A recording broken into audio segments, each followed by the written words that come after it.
Bore da, mae'r drefn tymed bach yn wahanol y bore yma, fe gewn ni'r cyhoeddiadau cyn yr intrada.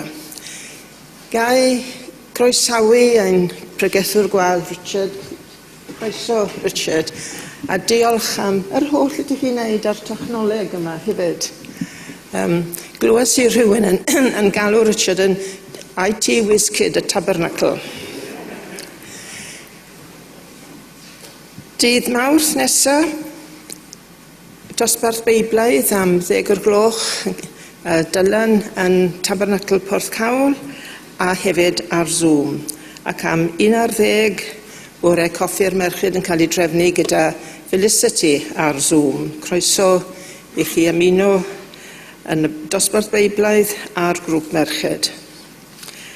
Sul diwetha, buon ni'n casglu tuag at y banc bwyd, a cafodd ein trysorydd lythyr yn diolch am ein cyfraniad eleni sydd ddim yn cynnwys sul diwetha, ond dyn ni wedi cyfrannu dros 2,200 o bunnoedd yn ystod y flwyddyn i'r banc bwyd. Mae'r ymlenni gyferbyn ar flwyddyn nesaf wedi cyrraedd. Yr holl newidiadau sydd wedi bod oherwydd Covid, fe fy'n y gryn dipyn o wastraff yr ymlenni yma. Mae'r trysorydd, mae Liz wedi trefnu yn bod ymlenni gyda ni eleni i'r rhai sydd eisiau nhw, a lle i rhoi eich enw ar y pecyn ar yr amlen. Does dim rhif, ond lle i roi eich enw. Ac i'r bobl sy'n arfer defnyddio rhain, codwch pecyn neu mynwch air gyda Liz ar y diwedd. Mae'r newid bychan yma wedi haneru cost yr ymlenni i ni. Hanner y rhif, hanner y gost. O ddydd Sul nesaf mlaen ac i mewn i'r flwyddyn newydd, bydd bocs yn y cyntedd i dderbyn stampiau ar gyfer elusen, stampiau wedi eu defnyddio wrth gwrs. Pan gewch chi'ch cardiau nadolig, medda Heilwen, cadwch y stampiau os gwelwch o dda.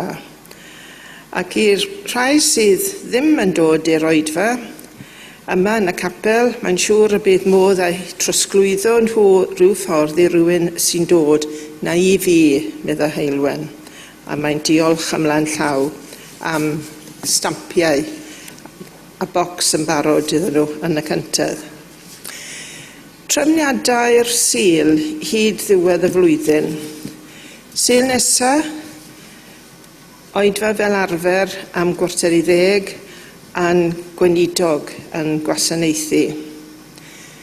Fel dych chi'n gwybod, mae dydd Nadolig ar ddydd Sadwrn eleni, a bydd oedfa gymyn yma bore dydd Nadolig am 9 o'r gloch. Nodwch 9 o'r gloch, nid hanner awr wedi 9. Ac fe benderfynwyd hepgor oedfa bore Sul. Felly, oedfa am 9 bore Sadwrn dydd Nadolig, dim oedfa ar y Sul, ac wedyn ni nôl i yr ail o Ionawr, Sul cynta Ionawr, nôl i'n arferol oedfa am 9:45 a'n gweinidog yn Arwain. Ac yn awr fe wnair y casgliad. Diolch yn fawr.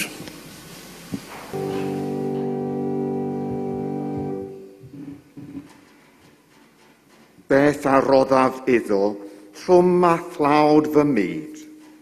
Pe bawn fi gael rhoddwn, orau'r praidd i gyd. Pe bawn un o'r doethion gwnawn fy rhan ddigoll, ond pa beth a roddaf, fy mywyd oll. Amen.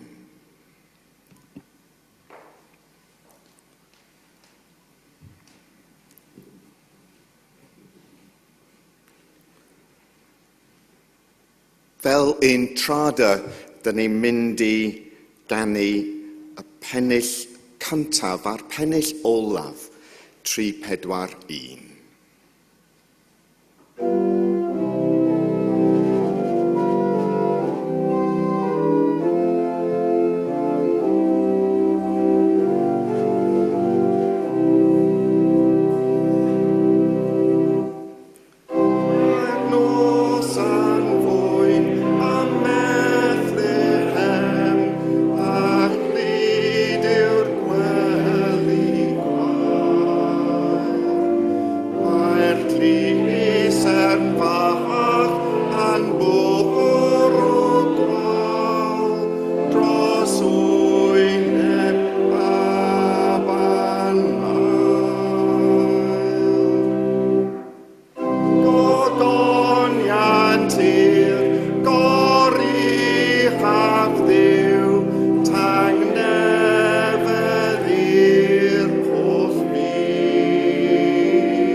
oherwydd y Duw a ddywedodd, llewyrched goleini o'r tywyllwch, a lewyrchodd yn ein calonnau i roi i ni oleunu'r wybodaeth am ogoniant Duw yn wyneb Iesu Grist. Gawn ni cydweddio.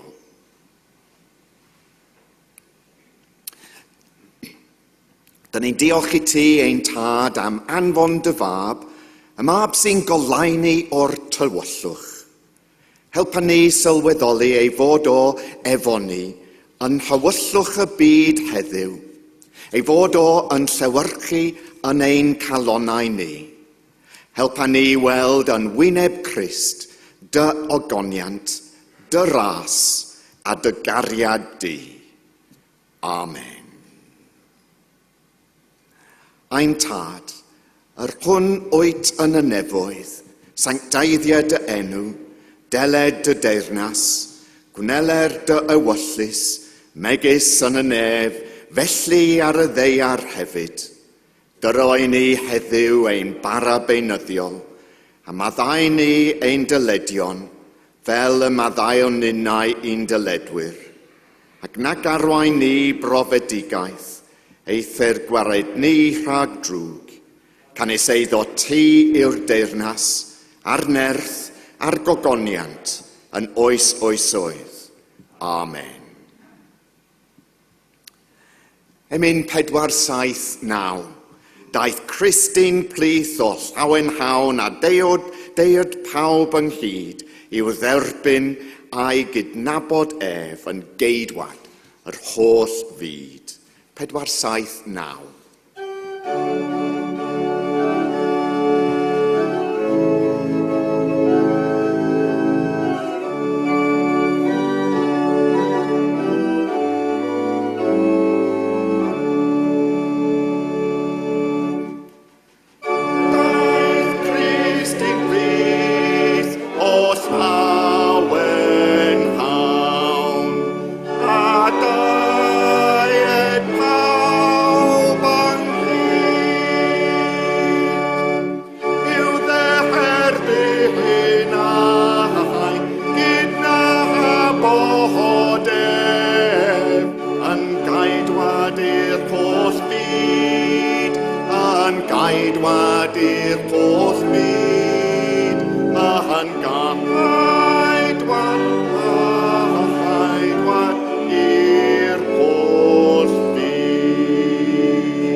danio'r canwyll rwan. Gobaith tangnefedd cariad.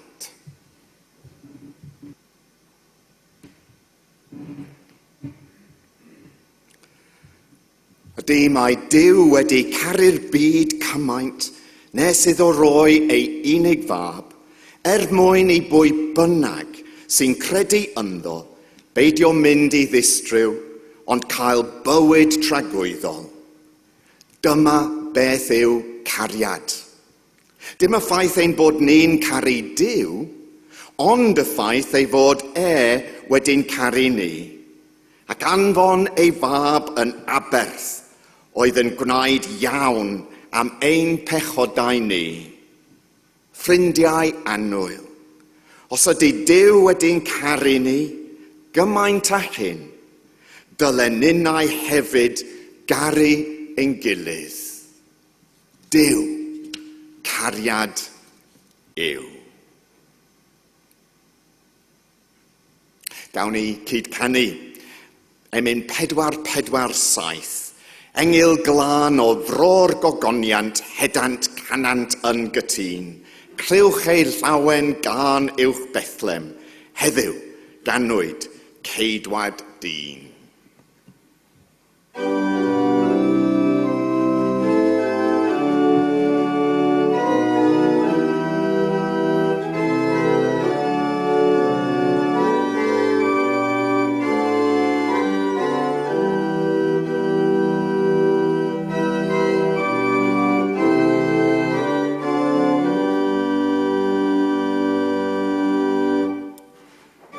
Engil glân o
A dyma'r pwysigrwydd cariad bydd Eirwel yn darllen.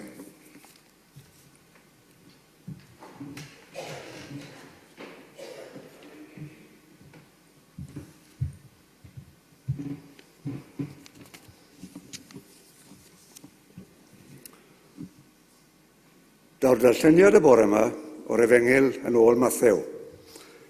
Y 5 benod ar 20 ac adnodau 31 i 40. A mae'r cyfieithiad yma'n dod o Bible.net. Pan fydd mab y dyn yn dod yn ôl, bydd yn dod fel brenin i dernasu. Bydd yn dod mewn ysblander a'r holl angylion gydag e, ac yn eistedd ar yr orsedd hardd sydd yno ar ei gyfer yn y nefoedd. Bydd yr holl genhedloedd yn cael eu casglu o'i flaen, a bydd yn ei rannu'n 2 grŵp, fel mae bugail yn gwahanu'r defaid a'r gaifr. Bydd yn rhoi'r defaid ar ei ochr dde, a'r gaifr ar ei ochr chwith. Dyma fydd y brenin yn ei ddweud wrth y rai sydd ar ei ochr dde. Chi ydy'r rai mae fy nhad wedi ei bendithio, felly dewch i dderbyn eich etifeddiaeth. Mae'r cwbl wedi baratoi ar eich cyfer ers i'r byd gael ei greu. Dewch oherwydd chi roddodd fwyd i mi pan oeddwn i'n llwgu. Chi roddodd ddiod i mi pan oedd syched arna i. Chi roddodd groeso i mi pan doeddwn i ddim yn nabod neb. Chi roddodd ddillad i mi pan oeddwn i'n noeth. Chi ofalodd amdana i pan oeddwn i'n sâl. Chi ddaeth i ymweld â mi pan oeddwn i yn y carchar. Ond bydd y rai cyfion yma yn gofyn iddo. Arglwydd, pryd welon i ti'n llwgu a rhoi rhywbeth i ti o fwyta?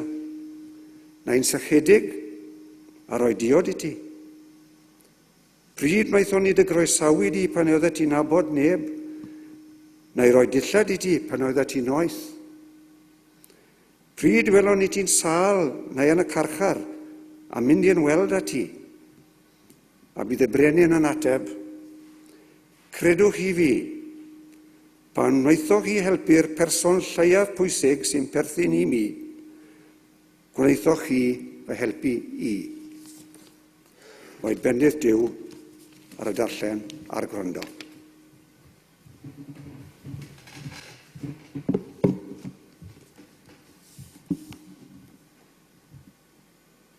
O na allem am un foment weld.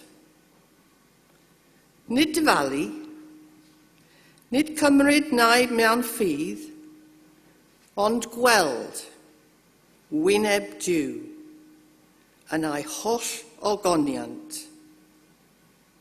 O na allem. At eto fe allwn glwyd llais Duw yn atsainio a dros y canrifoedd, car yr arglwydd dy Dduw a'r holl galon, a'r holl enaid, a'r holl feddwl, a'r holl nerth. Car dy gymydog fel ti dy hun, car dy elynion. Gallwn weithredu ar y hen aglwyn, rwy bwyd i rai sy'n nywynu, rhywbeth i'w yfed i rai sy'n sychedig. Gallwn croesawu'r dieithrin, dilladu'r noeth, ymweld â rai sydd ynghacha. Agor ein clistiau fel y gallwn clwyd, agor ein calonau fel y gallwn weithredu o'r hun aglwyn. Agor ein llygaid fel y gallwn ddoganfod a'n bod trwy garu person arall yn gweld wyneb Duw.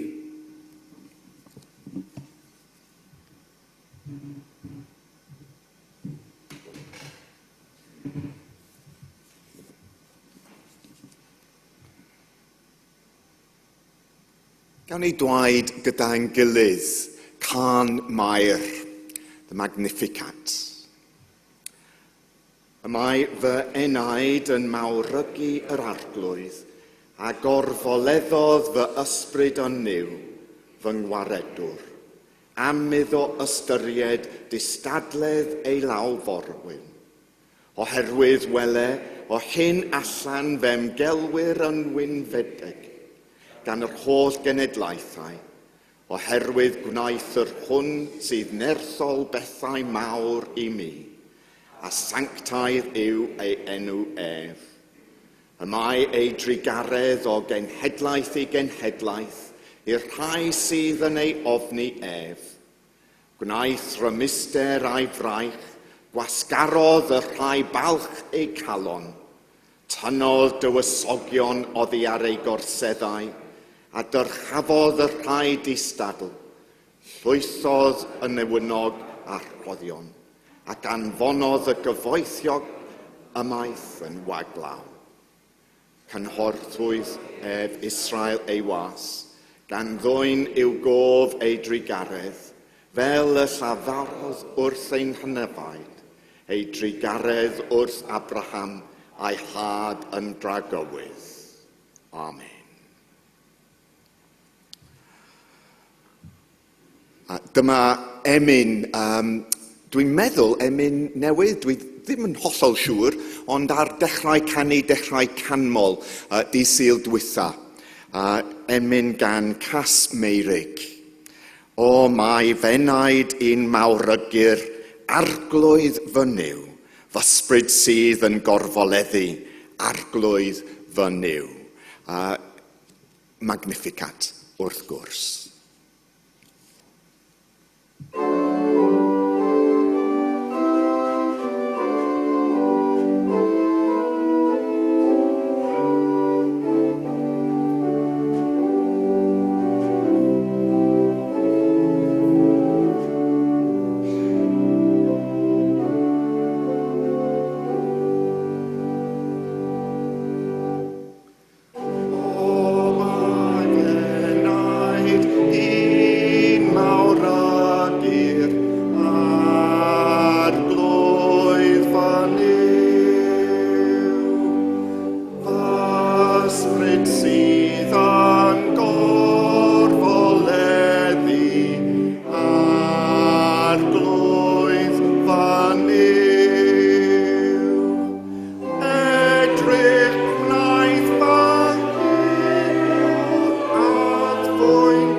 Wel, y bore yma mae gen i 4 salm ac 1 pregeth i rannu.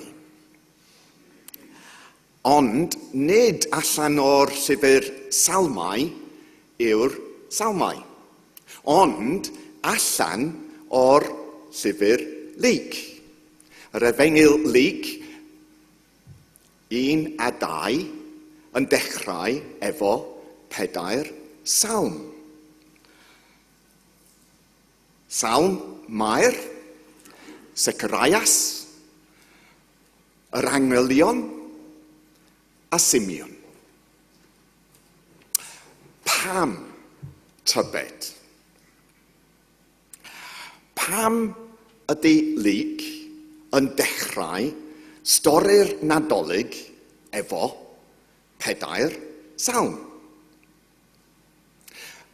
Ateb y cwestiwn yw rhywle rhwng Stadiwm Millennium a'r newyddion 10 o'r gloch ar y BBEg.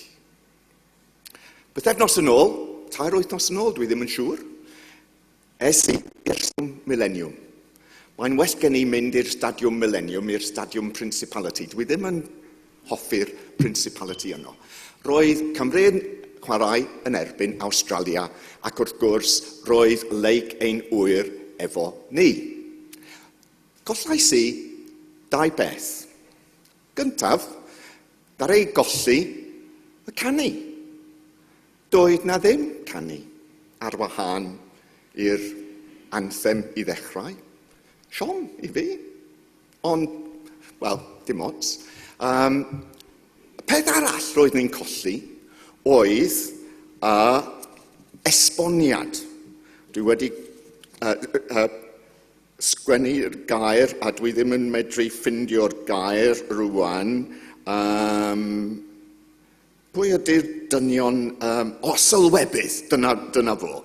Roedd ni'n colli'r sylwebydd oedd yn rhoi esboniad ar y gem. Pam, ar ôl i'r dyn o Awstralia tapio'r bel i lawr, roedd o'n cael cerdyn coch. Pan mae dyn o Gymru yn tapio'r bel i lawr, roedd o'n cael caniatâd oddi wrth y barnwr i sgorio cais. Pam tybed? O doedd neb i esbonio i fi. A roedd ni'n just edrych ar y gem, heb esboniad. A roedd ni'n colli. Chymod, faint mor bwysig ydy'r sylwebydd. A da chi'n edrych ar y gem ar y teledu, a mae'r sylwebydd, a da chi'n gweld beth sy'n digwydd, ond mae'r sylwebydd yn esbonio beth sy'n mynd ymlaen yn y gem. Yn arbennig efo'r pundits am hanner amser. A mae ganddyn nhw siwt smart, a mae nhw'n dweud yn union beth sy'n mynd ymlaen. Bai Felicity a fi, pob nos, dyn ni'n edrych ar y newyddion 10 o'r gloch. Dydy'r meibion ddim yn deall pam. Mae gen ti ffôn, mae gen ti popeth. Pam wyt ti yn edrych ar y newyddion just cyn i chi fynd i'r gwely? Twp. Wel, dyna beth mae Felicity a fi yn gwneud. Generation issue, dwi'n meddwl. Ar y newyddion, os ydych chi'n gweld, mae Hugh Edwards yn disgrifio beth sy'n digwydd. Ac ar ôl, mae o'n eistedd i lawr, a mae ganddo fo rhyw cohebydd. A mae o'n gofyn i'r cohebydd, wel, dwedwch wrthon ni, beth sy'n mynd ymlaen yma? Dyna beth sy'n digwydd, ond beth sy'n mynd ymlaen? A'r cohebydd yn esbonio arwyddocâd o beth sy'n digwydd. Wel, baswn i'n dweud, dyma yn union mae Mair, Simeon, yr Anghelion a Zecharias, nid yn y trefn yno, yn gwneud yn Lyc. Mae Lyc yn dweud beth sy'n digwydd. Mae pob un ohonyn nhw yn disgrifio beth sy'n mynd ymlaen. A dyna'r peth sy'n bwysig. Felly, dyn ni'n dechrau yn y teml efo Zecharias ac hefyd Elizabeth yn clywed ei bod nhw yn mynd i gael baban. Ac hefyd mae Mair yn clywed ei bod hi yn mynd i gael baban. A wedyn mae Mair yn ymweld â Elizabeth a mae nhw yn cwrdd gyda'n gilydd. A wedyn mae Mair yn canu'r salm. Ac yn y salm, mae hi'n dweud beth sy'n mynd ymlaen rwan, felly. Mae fy enaid yn mawrygu yr arglwydd a gorfoleddodd fy ysbryd yn niw fy ngwaredwr. Dyn ni'n medru ailadrodd y geiriau oherwydd mae ganddyn nhw ystyr i fi hefyd. Dyn ni'n medru dweud beth sy'n mynd ymlaen yn y stori Nadolig am fy ein gwaredwr ni. A dyma'r gwahaniaeth bydd Iesu yn gwneud yn y byd. Gwnaeth rymustyr a'i fraich, gwasgarodd y rhai balch eu calon, a dyma'r geiriau, waw, gryf, yn tydyn? Dyna'r neges Nadolig. Tynnodd dywysogion oddi ar ei gorseddau a dyrchafodd y rhai distadl. Llwythodd y newynog a rhoddion ac anfonodd y cyfoethogion ymaith yn waglaw. Ac yn wir, meddai Iesu nes ymlaen. Bydd rhai sy'n olaf yn flaenaf a rhai sy'n flaenaf yn olaf. Efo Iesu, mae popeth yn newid. Mae gair gen i, trawsffurfiant, transformation. Cyrraeddodd e-bost yn y cyfrifiadur wythnos bethau fos nôl. Wyt ti'n medru cyfrannu rhyw cyfrol? Dyn ni'n gofyn i bobl am 3 dyfyniadau. Dyfyniad? 3 dyfyniad, 3 ohonyn nhw. Ydych chi'n meddwl am 3 dyfyniad i desgrifo yr holl bywyd, chymod, beth ti'n meddwl yn y bywyd. Yn y cyd-testun dysgu ar y cwrs efo ein capeli ni oedd hynny. Okay? Felly, yn syth roeddwn ni'n meddwl am 3, a jyst sgwennu nhw i lawr ac esbonio nhw. Jyst yn gyflym, heb aros a wneud gormod am y peth, jyst sgwennu allan. Ac y peth gyntaf, dwi'n cofio pan oeddwn ni yn y chweched dosbarth, cyn hynny, i ddweud gwir, jyst cyn hynny, es i gwasanaeth cof Martin Luther King mewn eglwys yng Nghaerlyr, eglwys efo cynulleidfa du mwyafrif ohonyn nhw. A roedd y gwasanaeth yn, cofiadwy, chymod? Ac dwi'n cofio yn yr ysgol ac yn y clwb ifanc, yn y pobl ifanc yn y capel, yn gwrando ar pregeth Martin Luther King ar ôl yr hen LPs ar vinyl, chymod?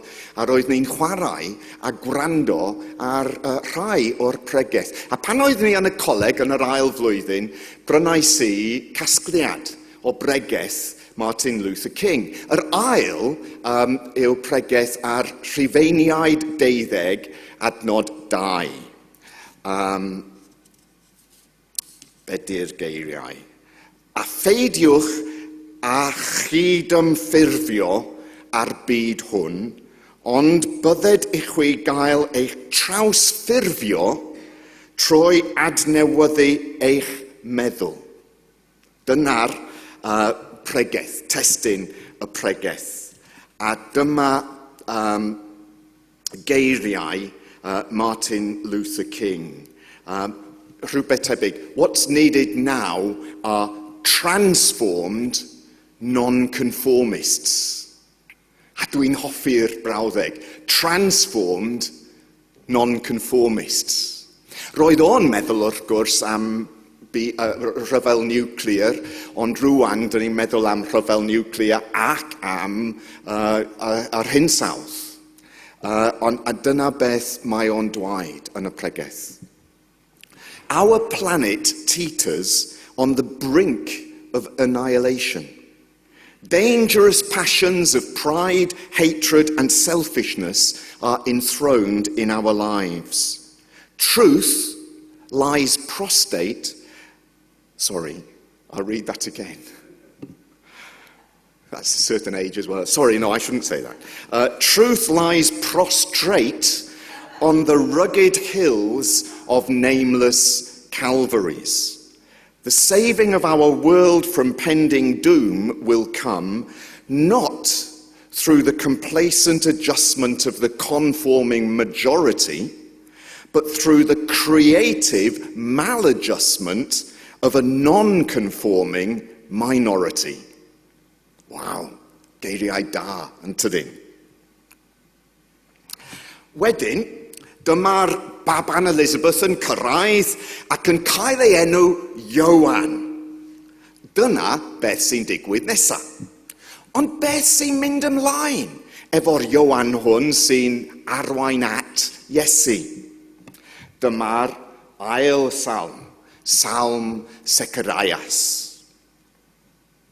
Bendigedig fyddo arglwydd Dduw Israel. Cododd waredigaeth gadarn I ni. Dyma'r gair. Gwaredigaeth. Salvation. Ond beth yw gwaredigaeth? Hyn yw trigaredd calon ein Duw. Fe ddaw ar wawr ddydd oedd ei uchod i'n plith, I lewyrchu ar y rhai sy'n eistedd yn hywyllwch cysgod angau, a chyfeirio ein traed I ffordd tangnefydd. Goleini yn y tywyllwch, ac hefyd ffordd newydd I ddilyn. Dyma gwaredigaeth. Tangnefydd yn ein calonnau, tangnefydd yn ein bywydau. Goleini yn y tywyllwch. Tywyllwch y byd Covid-19, y byd ffoaduriaid, y byd rhyfel, y byd yn ein bywydau ni, ble bynnag tywyllwch. Goleini sy'n dod. Dyma gwaredigaeth. Dyma neges nadolig. Goleini yn y tywyllwch, a chyfeirio ein traed I ffordd tangnefydd. Dyma geiriau da hefyd yn tydyn. Wedyn, mae Iesu yn cael ei eni. Mae bugeiliaid yn allan ar y cae. A mae rhywbeth yn digwydd. Dyma beth sy'n digwydd, ond beth sy'n mynd ymlaen. Dyna ni'n cyrraedd at y trydydd salm. Salm byr.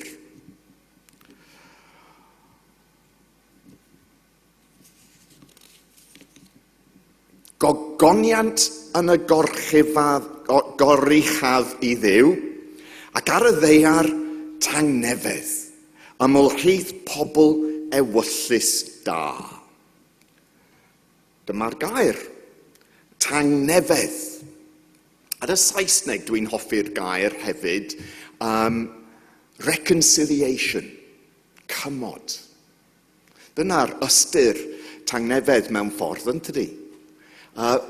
Tangnefydd tu mewn, tangnefydd rhwng ti a Duw, tangnefydd yn y byd, rhwng pobl, rhwng wledydd, cymod yw'r peth pwysig. A dyma Paul yn dweud. Felly, os yw rhywun yng Nghrist, mae'n greadigaeth newydd. Aeth yr hen heibio, y mae'r newydd yma. Ond gwaith Duw yw'r cyfan. Dyw, yr hwn sydd wedi ein cymodi ni ag ef ei hun trwy Grist. A rhoi i ni weinidogaeth y cymod. Hynny yw, yr oedd Dyw yng Nghrist yn cymodi'r byd ag ef ei hun, heb ddal neb yn gyfrifol am ei droseddau, ac y mae wedi ymddiried i ni neges y cymod. Felly, cenhadon dros Grist ydym ni, fel pe bai Dyw yn apelio atoch trwm ni. Deisif yr ydym dros Grist, cymoder chwi a Dyw. Reconciliation, cymod, tangnefedd. Mae stori yn mynd ymlaen. Ac ar ôl i Iesu cael ei eni, ac mae bugeiliaid yn mynd at Bethlehem, aeth Mair a Joseph at baban i fyny at y teml, i'w gyflwyno i'r arglwydd. Dyma beth sy'n digwydd, ond beth sy'n mynd ymlaen. Wel, dyn ni'n troi at y 4edd salm, ac at Simeon. A nawr, yr oedd dyn yn Jerusalem o'r enw Simeon. Dyn cyfiawn a duwiol oedd hwn, yn disgwyl am ddiddanwch Israel. Dwi'n hoffi'r gair yno, gair newydd i mi. Roedd rhaid i fi edrych i fyny, cysur. Diddanwch, dyna beth oedd o yn chwilio am. A cysur yn Saesneg, consolation ydy'r gair. Roedd o'n disgwyl am ddiddanwch Israel. Daeth i'r deml dan arweiniad yr ysbryd, a phan ddaeth y rhieni a'r plentyn Iesu i mewn, i wneud ynglyn ag ef yn unol ag arfer y gyfraith, cymerodd Simeon ef i'w freichiau, a bendithiodd Dyw gan ddwaed. Yn awr, yr oed yn gollwng dy was yn rhydd o arglwydd, mewn tangnefedd yn unol ath air, oherwydd y mae fy llygaid wedi gweld y iachawdwriaeth, a ddarperaist yngwydd yr holl boblwydd. Goleini i fod yn datguddiad i'r cenhedloedd ac yn ogoniant i'r bobl Israel. Dyma'r 4edd gair, diddanwch. Paul unwaith eto. Bendigedig fyddo Dyw a thad ein harglwydd Iesu Grist. Y tad sy'n trigarhau ar Dyw sy'n rhoi pob diddanwch. Y mae'n ein diddannu ym mhob gorthrymder. Mwyn i ninnau, trwy'r ddiddanwch a gawn ganddo ef, allu diddannu'r rhai sydd dan bob math o thrymder. Oherwydd, fel y mae dioddefiadau Grist yn gorlifo hyd atom ni, felly hefyd trwy Grist y mae ein ddiddanwch yn gorlifo, os gorthrymir ni, mwyn eich diddanwch chwi a'ch iachawdwriaeth y mae hynny. Neu os diddenir ni, mwyn eich diddanwch chwi, y mae hynny hefyd i'ch nerthu i ymgymnal dan yr un dioddefiadau ac yr ydym ni yn ei dioddef. Y mae sail sicr i'n gobaith amdanoch, oherwydd fe wyddom fod i chwi gyfran yn y diddanwch, yn union fel y mae gennych gyfran yn y dioddefiadau. Dyma ni. 4 salm a phregeth mewn 4 rhan. Trawsffurfiant, gwaredigaeth tangnefedd diddanwch.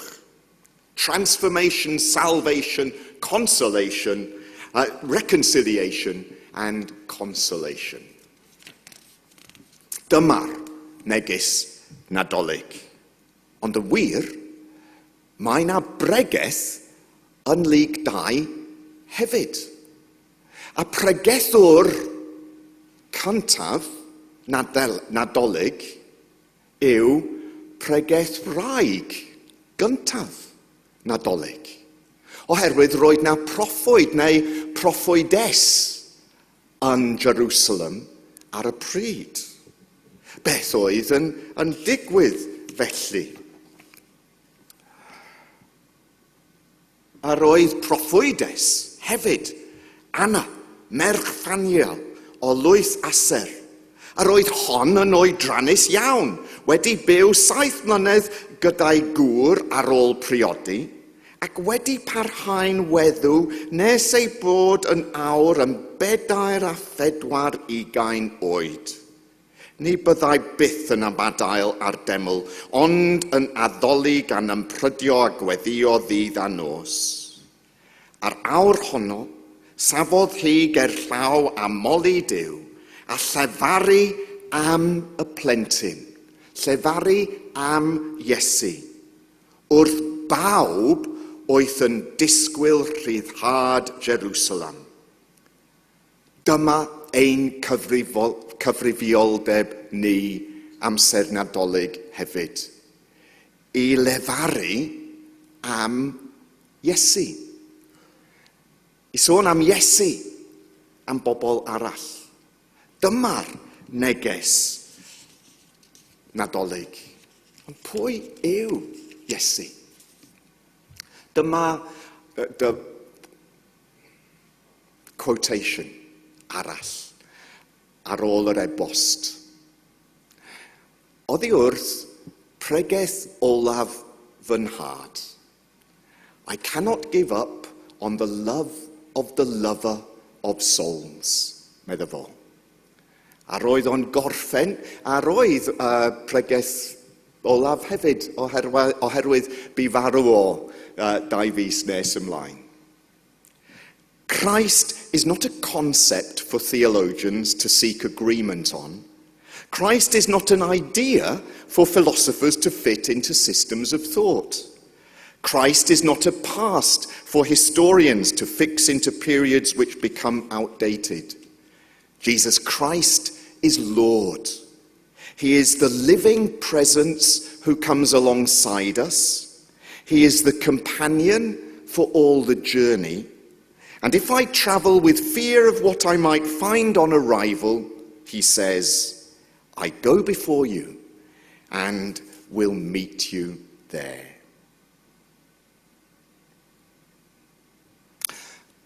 Dyn ni'n mynd i ganu emyn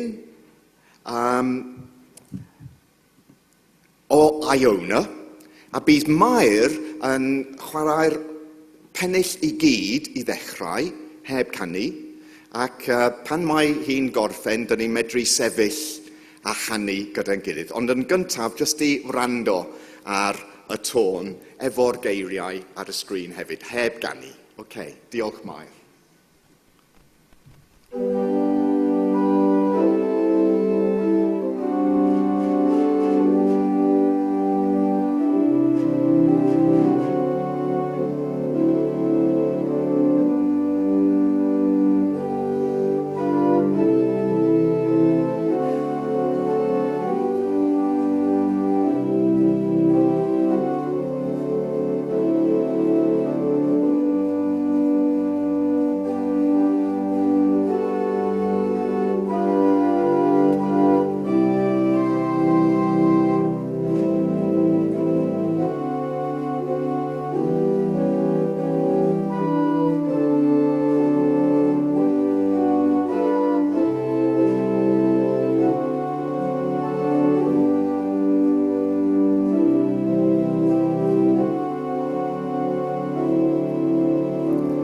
Sefyll.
Nawn ni cydweddio. Diolch i ti o Dduw ein tad am neges nadolig. Helpa ni fyw ein bywydau ni fel pobl sy'n cael ein trawsffurfio. Helpa ni ddod ar golau ni i'r rhai sy'n byw mewn tywyllwch. Bydde ti'n cyfeirio ein traed i ffordd tangnefedd. Cofia am y newynog y nadolig hwn. Y rhain allant greu nadolig y cerdyn iddynt ei hunain. Cofia y rhai sy'n dioddef efo Covid-19. Cofia y rhai sydd yn yr ysbyty dros nadolig a phawb sy'n gweithio yno. Cofia yr unig ar dyd gartref y nadolig hwn sydd heb cysgod teulu na lle i roi ei pen i lawr. Cofia y rhai sydd yn y carchar a'r problemau sydd tu mewn y charcharau, yn arbennig yma ym Mhen y Bont. Gad i ni gwybod bod trwy garu person arall, dyn ni'n gweld wyneb Duw. Pan ddistawa can Mair, pan ddistawa can yr Zecharias, pan ddistawa can yr Angylion, pan ddistawa can Simeon, pan mae'r pregeth nadolig wedi gorffen, y mae gwaith y nadolig yn dechrau. I geisio'r colledig, i achau'r clwyfedig, i fwydo'r newynog, i ryddhau'r carcharor, i ail adeiladu cenhedloedd, i ddwy'n heddwch i'r boblwydd, i ddwy'n can i'r galon. Helpa ni o arglwydd i wneud gwaith y nadolig, yn enw ac yn heiddiant Iesu Grist. Amen. Emyn 472 o deied pob Cristion i Bethlem yr awron i weled mor dirion yw'n Duw.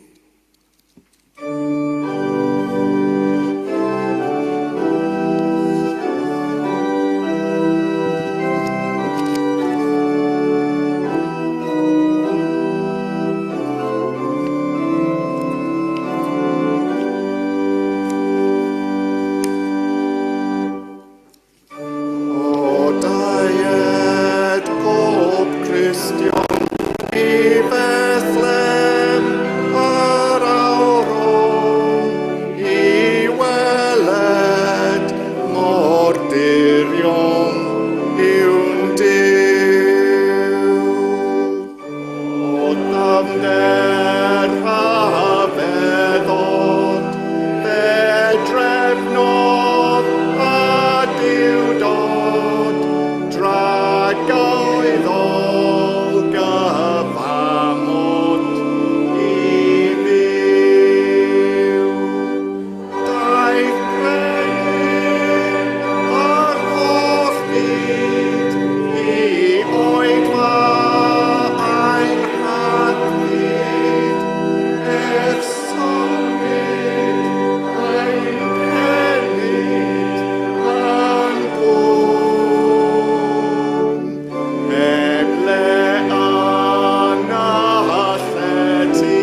Awn ni dwaed gyda'n gilydd. Yn awr yr oed yn gollwng dy was yn rhydd o arglwydd, mewn tangnefedd yn unol ath air, oherwydd y mae fy llygaid wedi gweld dy iachawdwriaeth, a ddarperais dyngwydd yn holl bobloedd, goleuni i fod yn datguddiad y cenhedloedd, ac yn ogoniant i'r bobl Israel. Gras ein harglwydd Iesu Grist, a chariad Duw, a chymdaithas yr ysbryd glân, fyddo gyda ddyn oll yn oes oesoedd. Amen.